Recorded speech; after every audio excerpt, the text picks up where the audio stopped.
Good afternoon, ladies and gentlemen. This is Christian Henriquez, your host at INL Update. We are here today with Christopher McConaughey and Ben Lewis. Today we're going to be talking about cultural differences, and I hope that you're going to be staying tuned because we got a lot of cool conversations coming your way.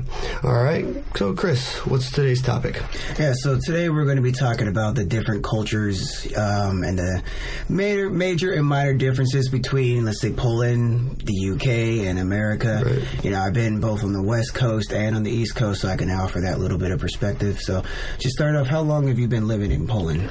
I've been living in Poland for about 6 years now, and coming on 6 years, so it's been quite a long time. I've noticed a lot of different things, but we'll delve deeper into that hopefully later on in the show. So what about you, Ben? How long have you been here? I've been here for a year and a half.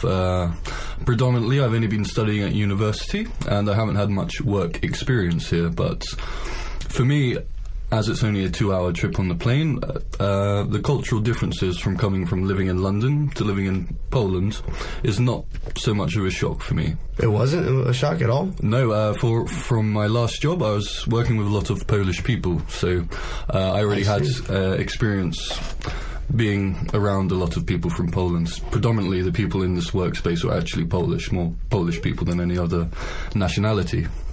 Right on. And like, what kind of things did you notice in general whenever you were back home that they did differently? They do a lot of different things differently when they are in Poland than in London. They are less comfortable, and they are more... Like, they're not comfortable in the UK? Yeah, they're more quiet, and they keep themselves to themselves more, and they don't mix with other people as much if they have other Polish people around them. They're not too fond of mingling? No. I mean, that's from my experience. They like to relate to someone from their own nation first and foremost before they would mix with other people. That was my experience from my workspace, though. Wow, okay, all right. Yeah, so I've been here 7 months, so a lot of things are still new and fresh for me. I tell my students all the time one of the top things I've noticed was when you cross the streets, you know, in America, you gotta wait at the crosswalk and you gotta look both ways. Yeah. Okay, and then they stop. Okay, you go ahead. All right, I go here. You just go. Go with God. Hope for the best. Go with God. That's a good way. But do they do that in the UK as well? In England, like, people like jaywalk a lot. It's not as strict rules and laws with crossing the road. People just cross willy-nilly whenever they like. So I noticed that, like, just without any, like, I guess you could say, consideration of other people whenever you want to cross the street. Back home, where we're from, we literally make eye contact with the driver. Yes. You look at him and he will nod to let you through, to make sure that you're safe. Well, I mean, it's not necessarily to make sure you're safe. It's just more of a, like, okay, I know you exist, and I know you're there and about to walk. Is this on a zebra crossing, or a zebra crossing? Yeah, or any, basically, road crossing. If they're letting you through, you make eye contact with the driver. Yeah. And it's ridiculous here sometimes whenever you want to cross the road. People will... And from a perspective of a driver, because I've driven here before. Have you driven here before, Ben? No, I haven't. No? What about you, Chris? Yeah, I've driven a few times. Okay, like, if you have noticed, like, they will put their babies' carts in the roadway before they actually cross the road, and without any absolute consideration of anybody else who's driving. I've had many times where I had to just do, like, an abrupt stop, you know, and that was something that I felt was very dangerous, and it was just... I don't know, incongruent to the way that I was raised, you know what I mean?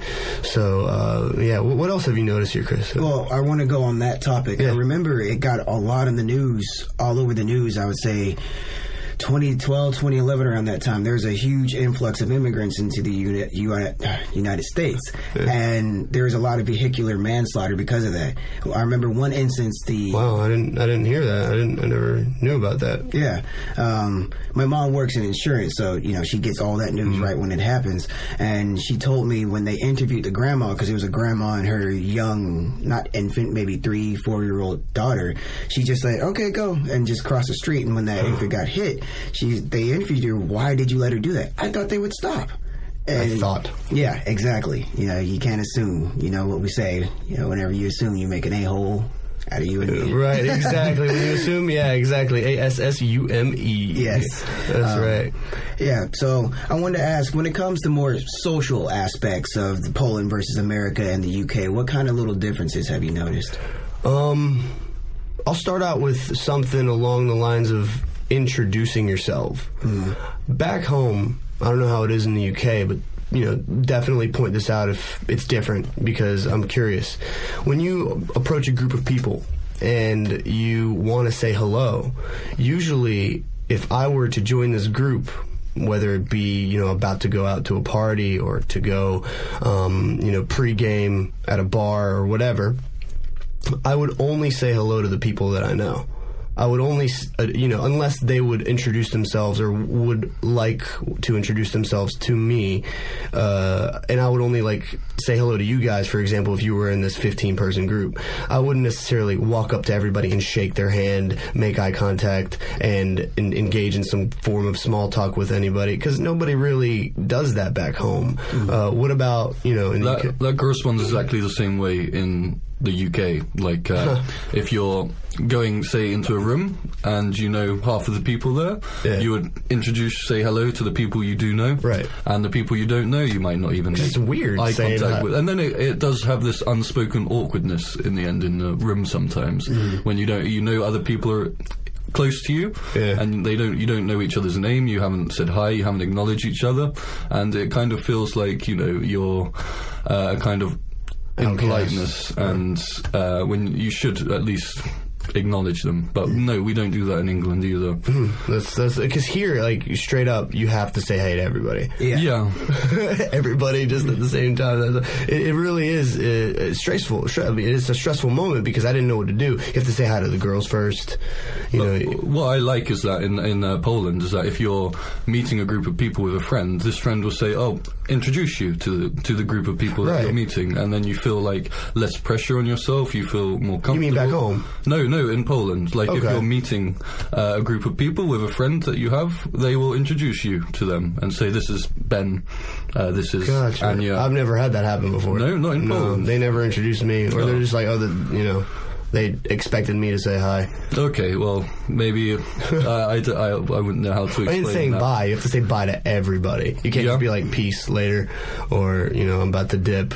Whatever. What about you, Chris? Yeah, so when I first went to university, or college as I like to call it, because university feels really forced. But Uni? Yeah, I hate saying that. We never say that back home. Do you say that in the UK?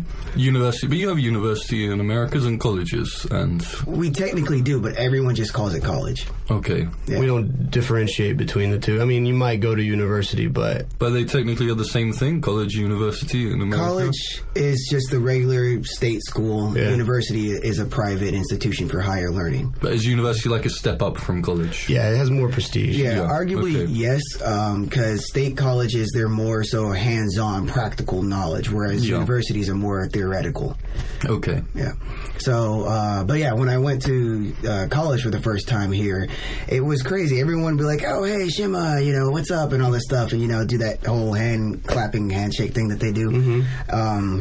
The second day, I thought that was just their personality. They're just boisterous, they're talking. And I went over to the same group of people, and I just kind of just stood there because they were standing where the class was, and everyone's looking at me like, why aren't you saying anything? You're just going to come over here and not say what's up? And I'm just like, oh, okay. Hey, what's up, people I don't know? But did they specifically say that to you?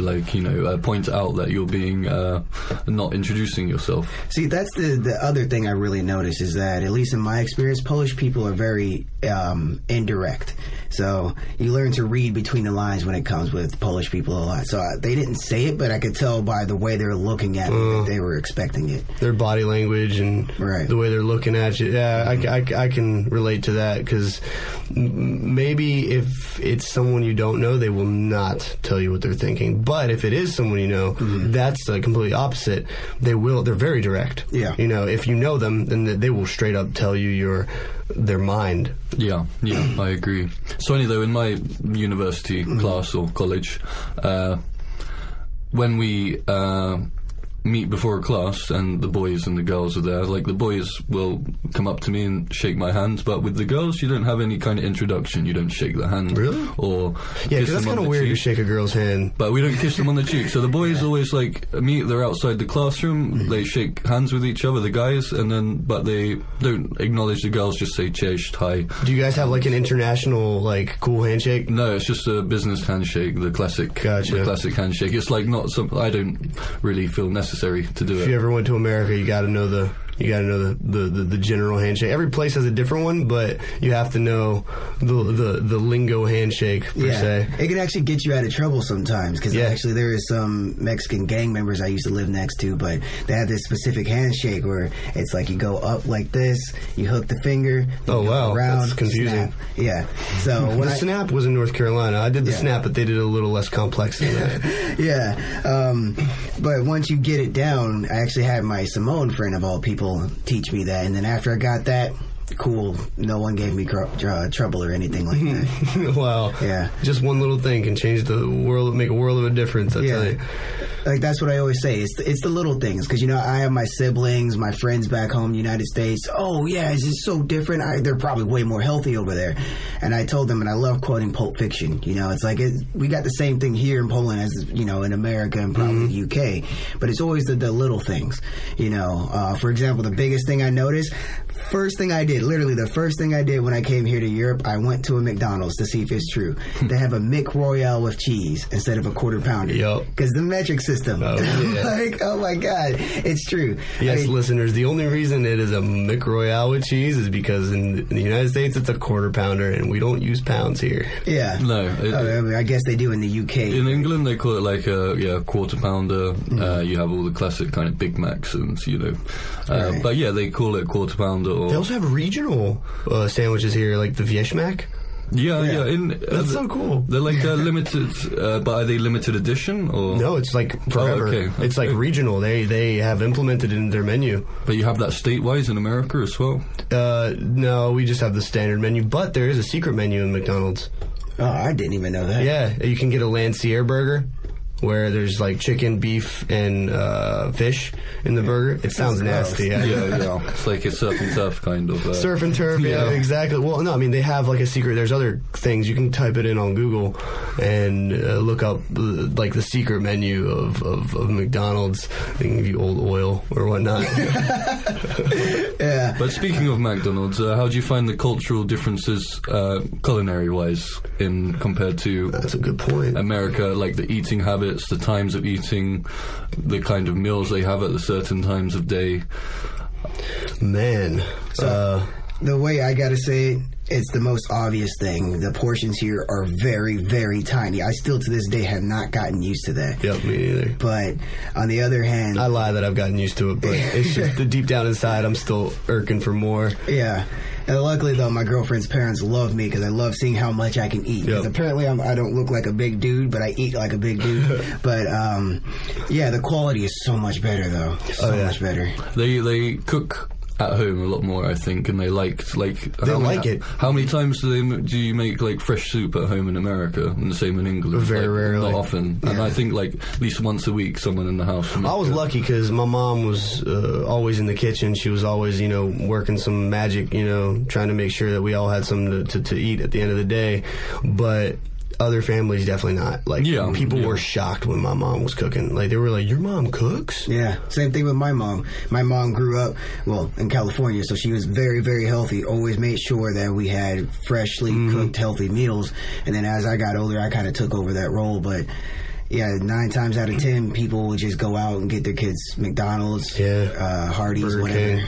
I can relate to both of you because my mum was a chef as well, so she cooked a lot of food. But when I'd go around my friend's house, they always have like frozen nuggets or frozen chips and a can of peas or something. It's crazy. And here it's more like, you know, in a wide scale where everybody is familiar with home cooked meals. It's like a tradition. You don't have home cooked meals. You're like, you know, even the lower class, you know, not even to go into that level, but like the lower class and the upscale, you know, people also have those home cooked meals, that tradition instilled within them.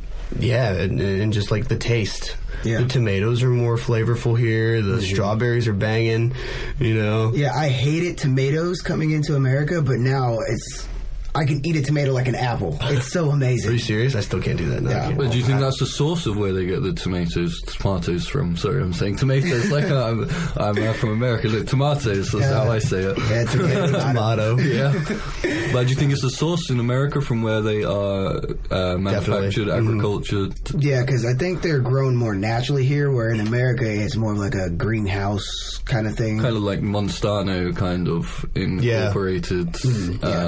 Lots of pesticides, lots of different chemicals going into it. I mean, I just remember a distinct visual representation of a strawberry back home. You open up a strawberry, it's white inside. You know what I mean? And it's hard. It doesn't have the same taste as here. I mean, okay, yes, of course, you can get fresh strawberries in season, but, you know, here it'll always taste like a strawberry, like, no doubt. It'll just always be on point. The tomatoes are definitely more pungent in their taste. I don't necessarily like the meat here, though. The meat, the delicatessen meat, you know what I mean? The delicatessen meat or the poultry. Right. But it's very dark, their meat, and smoked a lot. And in the form of the sausage, they eat it a lot. Love it. Love it here, the kielbasa. Yeah. So I want to switch over to every guy's favorite thing to talk about, the women. Ooh. So how do Polish women compare to American women and British women? So I can start off. The one thing I noticed, especially on my bus ride here, no matter where you go, Western society, Eastern society, wherever, women have this pressure to look beautiful all the time. And I noticed American women complain about that more, but Polish women live up to it. I've never seen, even though... Your word, definitely. Yeah, I live with my girlfriend, and at one time we lived with our roommate, and... to this day, I've only seen one Polish girl not wear makeup. Even my roommate, whenever she would come out the room, have makeup, and or at least they get made. Like exactly. I know some women who don't wear makeup, but they always make sure they look like ship shape before they leave the house. They make sure that they have nice clothes. Got that ready. Them shoes be shined. They make sure everything's good. But they take care of themselves. The hygiene is definitely a lot more. I don't know. What about in the UK? Well, I think the difference for me for the women from comparison to the United Kingdom is the intelligence of the girls and the willingness to educate themselves. Oh yeah.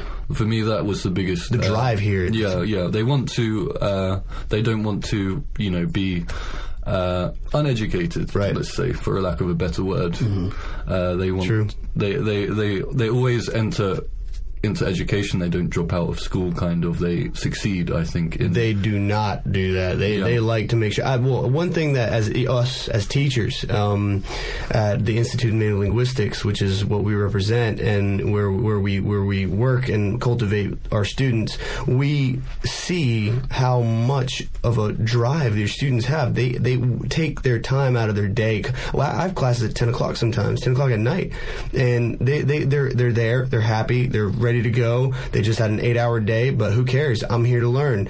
Their education goals are straight up the most important thing for them. Any closing topics that we can go over? Anything else that you want to basically highlight? Yeah, I just wanted to ask one quick question. When you both first came here, did they treat you like a foreigner, or did they welcome you? They welcomed me. Definitely, I 100% resonate that they welcomed me fully, and not a single person was disrespectful or intimidating me. It was. But then once you get intertwined with the people, then you, of course, you meet the random bunch. Not as much as I would meet kind of a aggressive person in England would I meet one in Poland. Maybe I sometimes feel I might get different treatment because I'm from England. But because I'm foreign. Exactly. But then I'm not entirely sure if that is the case or not, or if they're just treating me like they treat any other person. Yeah, I can concur with that. I don't feel at all disrespected whenever I'm walking across the street. I don't feel everybody's usually generally nice and welcoming, and they do have a lot of hospitality, which we try to definitely give back to the people. And they all speak the language of English, the English language. Most of them. That's what we're that's here. the beautiful thing. Yeah, Even if they don't know it, they still try to help you out. They have some kind of grasp of the Definitely. language. Definitely. Well, awesome, man. Like we covered some real good things today. I'm real happy that we got a chance to do this again. Like I said before to our listeners, make sure you stay tuned. Check us out at facebook.com/INLGDA. Also, we have a YouTube channel. You can just type in Institute of Native Linguistics. It's your host, Christian Henriquez, Ben Lewis, and Christopher McConaughey. Thank you a lot for coming today. Thank you. Thank you. And I just want to end on a quote by one of my favorite writers, Maya Angelou. She says, "My mission in life is not merely to survive, but to thrive, and to do so with some passion, some compassion, some humor, and some style." That's right. All right. Peace out.